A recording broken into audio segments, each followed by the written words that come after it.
Breaking news, Kalapahariya union নয়গাঁও গ্রামের করিমের পোলা কবির দালাল। সে 25 থেকে 30 জন লোক সৌদি পাঠানোর নামে করেছেন কিডন্যাপ, করছেন মারধর, চাচ্ছেন টাকা। তাই তাকে গ্রেপ্তার করলেন নারায়ণগঞ্জ জেলার রেপ।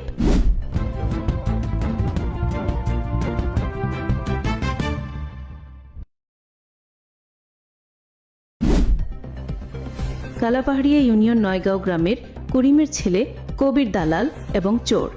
25 থেকে 30 জন লোক পাঠিয়েছেন সৌদি আরব, রুমে ফেলে রেখেছেন 7 মাস, দিচ্ছে না কোনো কাজ। এখন কবির দালাল প্রবাসীদের কাছ থেকে চাচ্ছেন আরও 2 লাখ টাকা, না দিতে পারলে করবেন মারামারি। তাই কয়েক প্রবাসীদের বাবারা মিলে করেছেন মামলা। তাই নারায়ণগঞ্জ জেলার রেপ কবির দালালকে করেছেন গ্রেপ্তার। এখন কবির আছেন নারায়ণগঞ্জ জেলখানায় আটক। সে হলো একজন দালাল তার নিজ গ্রামের, এবং অন্যান্য গ্রামের প্রায় 25 থেকে 30 জন সৌদি পাঠিয়েছেন। সবাইকে বলেছেন অনেক ভালো কোম্পানি, এবং বলেছেন মোটা অঙ্কের স্যালারি। মোটা অঙ্কের স্যালারি দূরের কথা, কবির দালাল চুরে যে বিষয় দিয়ে পাঠিয়েছেন সেই বিষয় নেই কোনো কোম্পানি। সবাইকে পাঠিয়েছেন সাপ্লাই।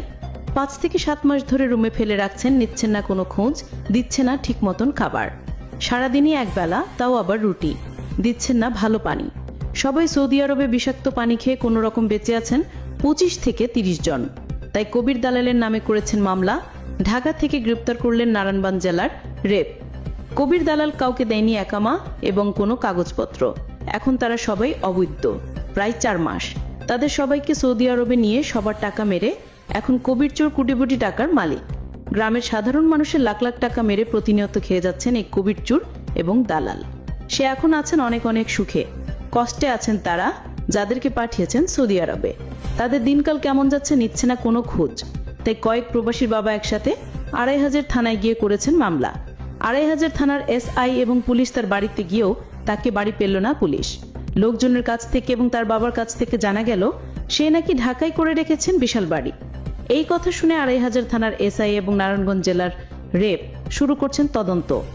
এলাকার মানুষের কাছ থেকে তদন্ত করে জানা গেল সে নাকি 2 বছর আগেও সৌদি ছিল।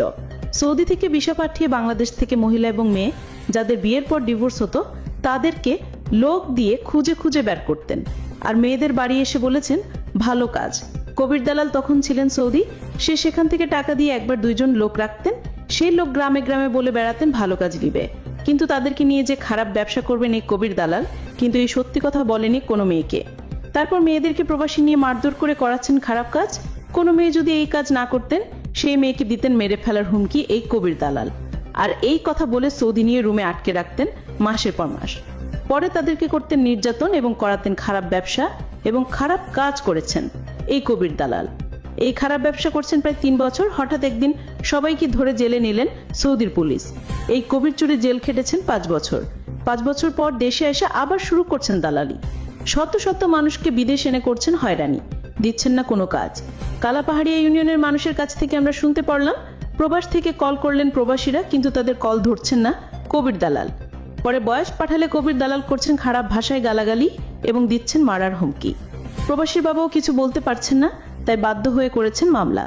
এখন তাদের মামলা ছাড়া কোনো রাস্তা ছিল না, কারণ সে বিএনপির নেতাদেরকে খাওয়াচ্ছেন মোটা অঙ্কের টাকা।